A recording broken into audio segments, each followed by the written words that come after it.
Good morning everybody. आज नवा भागीदारना प्रवेशनो આપણે બીજો દાખલો એટલે કે નવમો દાખલો આપણે અભ્યાસ કરવાનો છે। પહેલાં આપણે એની રકમ વાંચી લઈશું।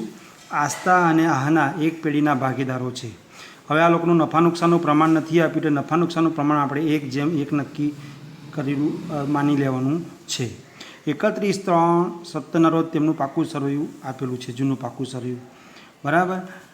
અને નીચે 1/4/17 નવા વર્ષની પહેલી તારીખથી હોય સોનુને નવા ભાગીદાર તરીકે પ્રવેશ આપ્યો। પ્રવેશની શરતો નીચે મુજબ હતી અને એ કુલ 9 શરતો આપેલી છે। મિત્રો, પહેલાં આપણે જે ક્રમમાં આગળ દાખલો ગણેલો એ જ ક્રમમાં આપણે આગળ દાખલો ગણતા જઈશું અને હું સમજાવતો જઈશ, બરાબર ધ્યાન આપજો। સૌ પ્રથમ પહેલાં 4 ખાતા બનાવી લેવાના। પુનઃ મૂલ્યાંકન ખાતું, ભાગીદારોના મૂડી ખાતા, નવા ભાગીદાર સહિત રોકડ ખાતું, પ્રવેશ બાદનું પાકું સરવૈયું। હવે મિત્રો, આપણે સૌથી પહેલાં જૂનું પાકું સરવૈયું છે એમાંથી કઈ કઈ વિગતો લખવાની। તો સૌથી પહેલાં મૂડી લખીશું આસ્થા અને આહનાની। આસ્થાની મૂડી 76,000 છે, આહનાની 48,400। તો મૂડી ખાતાની જમા બાજુ બાકી આગળ લાવ્યા। આસ્થાના ખાનામાં 76,000, આહનાના ખાનામાં 48,400। સોનું નવો ભાગીદાર છે એટલે ત્યાં ડેશ। ત્યારબાદ તમે જુઓ મિત્રો, રોકડ ખાતાની બાકી આપી છે 16,000। આ 16,000 રોકડ ખાતાની જે બાકી આપી છે, રોકડ ખાતું બનાવ્યું છે એની ઉધાર બાજુ, રોકડની હંમેશા ઉધાર બાકી આગળ લાવ્યા 16,000 તરીકે આપણે દર્શાવીશું। ત્યારબાદ મિત્રો આપણે જોઈએ તો કામદાર વળતર ભંડોળ, જેને આપણે અનામત ગણીએ છીએ, આ કામદાર વળતર ભંડોળ અંગે કોઈ હવાલો ન હોય, કોઈ સૂચના ના હોય તો જૂના ભાગીદારો વચ્ચે જૂના પ્રમાણમાં વહેંચી દઈએ છીએ। પરંતુ અહીંયા આગળ કામદાર વળતરના દાવો 3200 મંજૂર કરવામાં આવ્યો છે। ચોથા હવાલામાં આપણને જણાવવામાં આવ્યું છે કે કામદાર વળતરનો દાવો 3200 મંજૂર કર્યો છે। તો મિત્રો જુઓ, કામદાર વળતર દાવો આપણી પાસે કામદાર વળતર ભંડોળ કેટલું છે? 4800 છે। એમાંથી 3200 રૂપિયા એક કામદારને ચૂકવવાના મંજૂર કરેલ છે, એટલે આ 3200 રૂપિયાને આપણે મૂડી દેવા બાજુ બતાવી દઈશું। 4800 રૂપિયામાંથી 3200 રૂપિયા આપણે ચૂકવવાના ફાઇનલ થઈ ગયા છે। તો બાકીના 1600 રૂપિયા જે વધ્યા એ જૂના ભાગીદારો જૂના પ્રમાણમાં વહેંચી લેશે। જો આવો કોઈ હવાલો ના હોત તો પૂરેપૂરા 4800 રૂપિયા ભાગીદારો જૂના પ્રમાણમાં જૂના ભાગીદારો વહેંચી લે, પરંતુ અહીંયા હવાલો છે માટે 3200 રૂપિયા એ દાવો સ્વીકારેલ છે, માટે આપણે એને મૂડી દેવા બાજુ જોગવાઈ તરીકે બતાવીશું। તો આપણે મૂડી દેવા બાજુ લખવાનું કામદાર વળતર દાવાની જોગવાઈ 3200 રૂપિયા અને બાકીના જે 1600 રૂપિયા રહ્યા એ જૂના ભાગીદારો જૂના પ્રમાણમાં વહેંચી લેશે। 800 કામદાર વળતર ભંડોળ 800। ત્યારબાદ રોકાણો 19,200માં આના। ત્યારબાદ અહીં રોકાણ વધઘટ ભંડોળ આપેલું છે। રોકાણ વધઘટ ભંડોળ અંગે પણ કોઈ હવાલો ન હોય તો આપણે જૂના ભાગીદારો વચ્ચે જૂના પ્રમાણમાં રોકાણ વધઘટ ભંડોળ વહેંચી લઈશું, પરંતુ આ દાખલામાં રોકાણો અંગે હવાલો છે। રોકાણો આપણે વેચી દઈએ છીએ। રોકાણો 19,200માં આહના જૂનો ભાગીદાર જે છે એ લઈ જાય છે, તો આ રોકાણો આપણે વેચી દઈએ છીએ। હવે એકચ્યુઅલી તમે જોશો તો રોકાણો છે કેટલા રૂપિયાના? 20,000ના છે। રોકાણો 20,000ના છે। આ 20,000માંથી 19,200ની કિંમતમાં આહના આ રોકાણો લઈ લે છે। ભાગીદાર ધંધાની મિલકત, રોકાણો એ મિલકત કહેવાય, એ ભાગીદાર લઈ લે છે।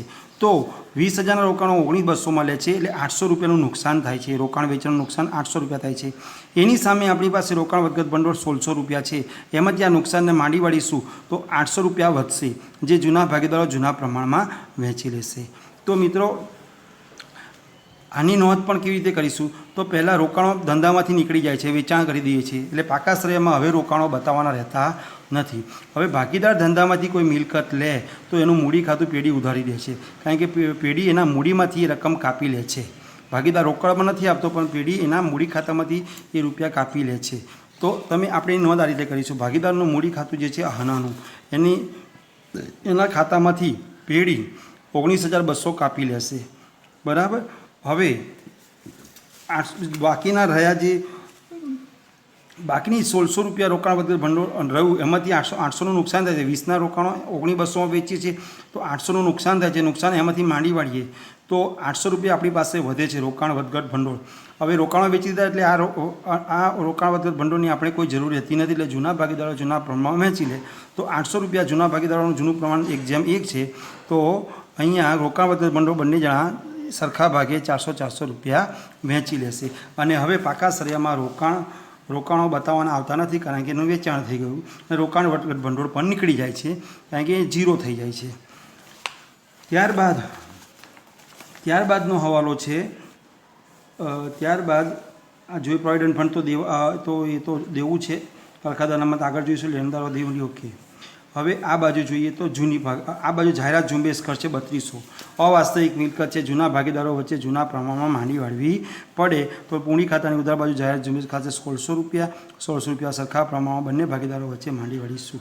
ત્યારબાદ મિલકત લેણા બાજુ નફા નુકસાન ખાતું આપ્યું છે। મિલકત લેણા બાજુ નફા નુકસાન ખાતું આપ્યું હોય એટલે એ ખોટ કહેવાય, ભાગીદારો એ ભોગવવાની હોય તો પેઢી ભાગીદારોના મૂડી ખાતે એ રકમ ઉધારી નફા નુકસાન ખાતું બંધ કરશે। ખોટ છે 4000, બંને વચ્ચે 2000 લેખે ઉધારશે પેઢી, નફા નુકસાન ખાતું પણ આ રીતે બંધ થશે। અવાસ્તવિક મિલકતો પણ માંડી વાળી। મિત્રો, પાકા સળિયામાં જૂની પાઘડી આપેલી છે 8400। આપણે જાણીએ છીએ કે નવા ભાગીદારના પ્રવેશ વખતે જૂની પાઘડી જૂના ભાગીદારો વચ્ચે જૂના પ્રમાણમાં માંડી વાળવાની, તો આપણે એ પાઘડીને પણ માંડી વાળીશું। ભાગીદારોના મૂડી ખાતાની ઉધાર બાજુ 8400 પાઘડી છે, 1:1 પ્રમાણમાં 4200 એમના મૂડી ખાતે માંડી વાળીશું અને આ રીતે પાઘડી ખાતું પણ બંધ થશે। ત્યારબાદ મિત્રો આગળ વધીએ તો આપણે ક્રમમાં જોઈએ, અનામતોની વાત આવી ગઈ। આગળ જોઈએ, સોનું મૂડી તરીકે 80000 અને તેના ભાગની પાઘડી તરીકે 7200 રોકડા લાવે છે।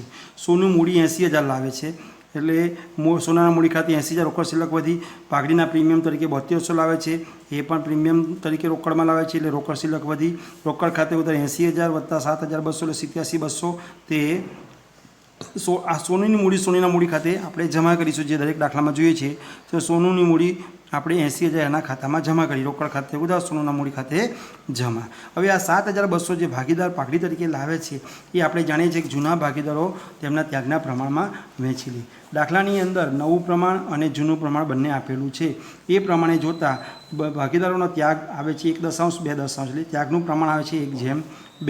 પણ મિત્રો, ભાગીદાર અહીંયા પાઘડી તરીકે 7200 લાવે છે, પણ એકચ્યુઅલી આને પાઘડી કેટલી આપવાની થાય છે એ આપણે જોઈએ તો બજારમાં પ્રવેશ વખતે પાઘડીનું મૂલ્ય કેટલું છે 40000, તો 40000 ગુણ્યા નવો ભાગીદાર આના છે એનું નવું પ્રમાણ છે 3.0, તો એ પ્રમાણે એકચ્યુઅલી એને પાઘડીના 12000 આપવાના હોય, લાવે છે 7200, માટે 4800 રૂપિયા પાઘડી રોકડમાં લાવતી નથી, તો આ 4800 રૂપિયા પાઘડી આપણે એના મૂડી ખાતામાંથી કાપી લઈશું। તો પહેલાં જે 7200 પાઘડી તરીકે સોનું લાવે છે, સોનું જે પાઘડી તરીકે 7200 લાવે છે એ સરખા તે ત્યાગના પ્રમાણમાં વહેંચીશું 1:2 પ્રમાણમાં, તો આસ્થાને 2400 મળશે અને આહનાને 4800 રૂપિયા મળશે। તો આપણે પાઘડીના પ્રીમિયમ ખાતું બંધ કરીશું, 2400 અને 4800 તેઓ ત્યાગના પ્રમાણમાં વહેંચી લેશે। બાકીના જે 4800 રૂપિયા જે રોકડમાં લાવતો નથી સોનું પાઘડી, ખરેખર એને કુલ 12000 પાઘડી આપવાની છે, રોકડમાં લાવેલા 7200 જે આપણે ભાગીદારો વચ્ચે વહેંચી દીધી, પરંતુ જે 4800 પાઘડી રોકડમાં નથી લાવતા એ પાઘડીની રકમ પેઢી એના મૂડી ખાતેથી ઉધારી અને ત્યાગ કરનાર ભાગીદારોના મૂડી ખાતે જમા કરશે। તો અહીંયા તમે જુઓ તો એમાંથી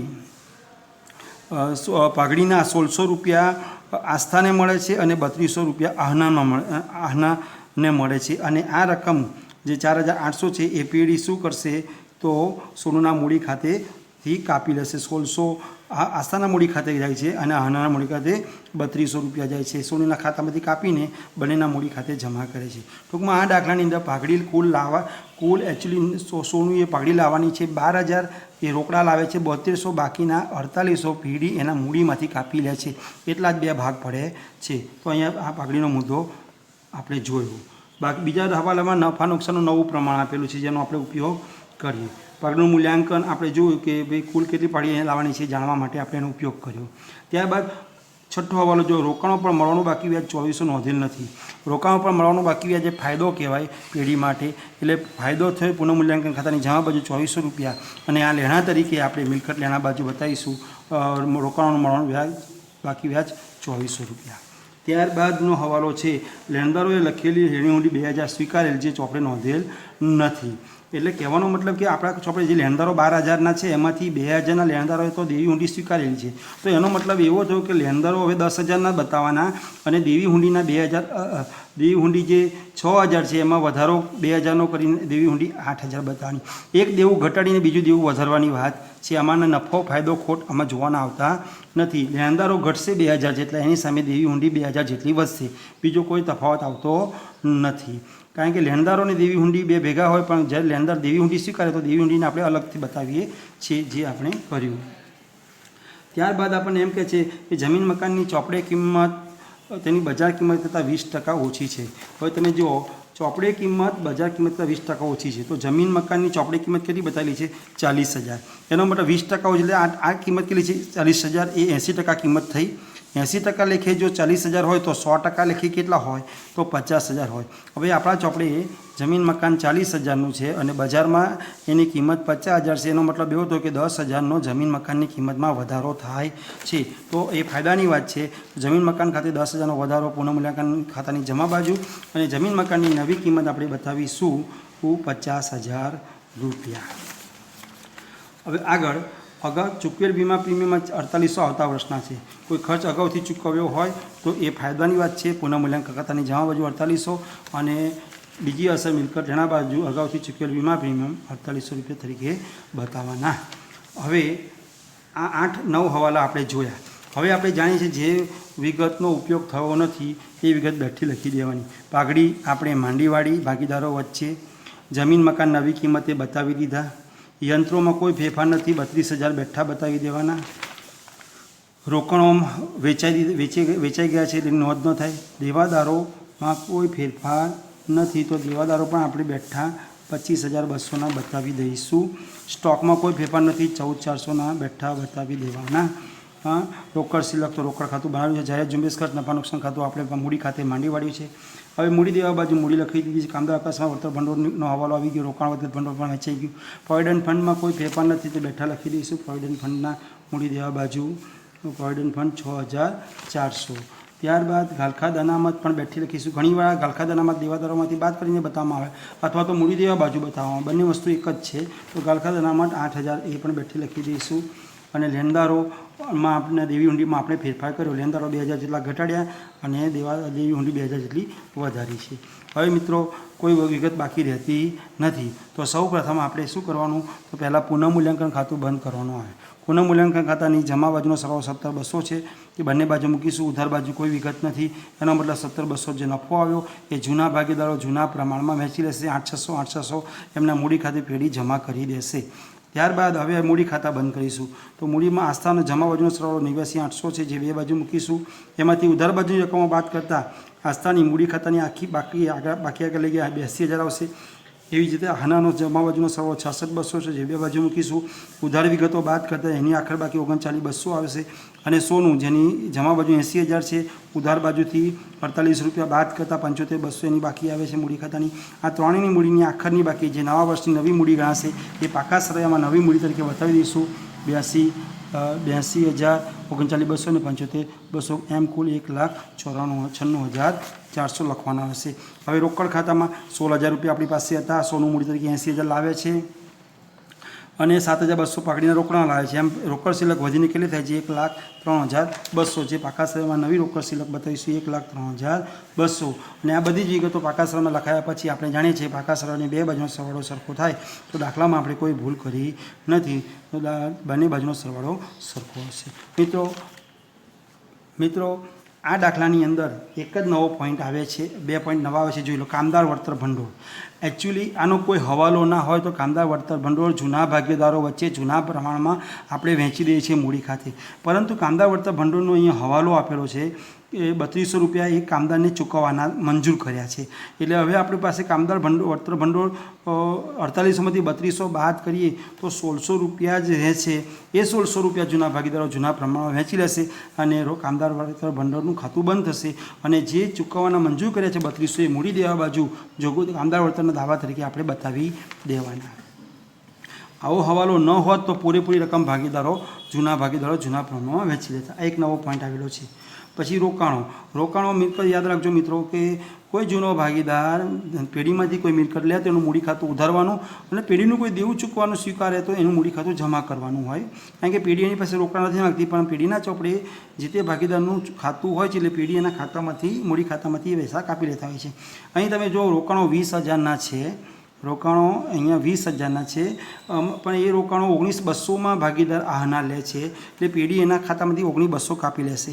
હવે આપણે જાણીએ છીએ 20,000 રોકાણો 19,200માં આપીએ એટલે 800નું નુકસાન પેઢીને થાય છે.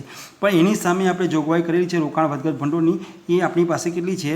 1,600 રૂપિયા છે. એટલે એ નુકસાન 800 રૂપિયા જેટલું આપણે એમાંથી ભરપાઈ કરીશું તો પણ રોકાણ વધઘટ ભંડોળના આપણી પાસે 800 રૂપિયા વધે છે.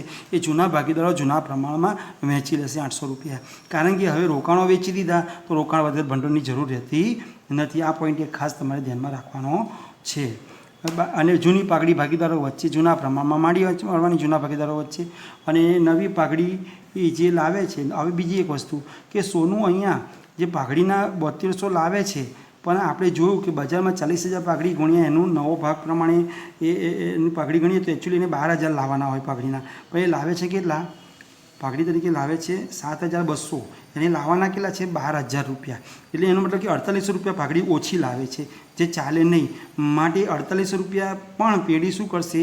નવા ભાગીદારોના મૂડી ખાતેથી કાપી અને જૂના ભાગીદારોને એમના ત્યાગના પ્રમાણમાં રકમ આપી દેશે. તો 7,200 તો પેઢી ભાગીદારોના મૂડી ખાતે જમા કરી દેશે જે સોનું રોકડમાં લાવી છે, પણ ઉપરના જે 4800 રૂપિયા બાકીના છે એ પણ પેઢી ત્યાગ કરનાર ભાગીદારોને આપશે, એ સોનુના મૂડી ખાતામાંથી કાપીને આપશે. આ એક પોઈન્ટ તમારે ધ્યાનમાં રાખવાનો છે. આટલી વસ્તુ નવી આવે છે. દરેક દાખલો 80% સેમ જ હોય છે, માત્ર એમાં 20% 10% ફેરફાર આવતો હોય છે, એને આપણે વધારે ધ્યાનમાં રાખવાનો હોય છે. એક મુદ્દો હતો જમીન મકાનની ચોપડી કિંમત તેની બજાર કિંમત કરતાં 20% ઓછી છે. અહીં પાકા શ્રેયમાં જે કિંમત આપી એ ચોપડી કિંમત કહેવાય. હવે જમીન મકાનની ચોપડી કિંમત બજાર કિંમત કરતાં 20% ઓછી છે. એનો મતલબ કે આ જે જમીન મકાન 40,000 છે એ ચોપડી કિંમત છે, એનો મતલબ કે 80% કિંમત છે. તો 100% કિંમત કેટલી થાય? તો 50,000 થાય. એનો મતલબ 10,000નો એમાં વધારો થયો છે. આટલી વસ્તુ આપણે આ દાખલામાં નવી શીખ્યા છે. મિત્રો ફરી બીજા પીરિયડમાં આપણે આગળના દાખલા માટે મળીશું. Thank you very much.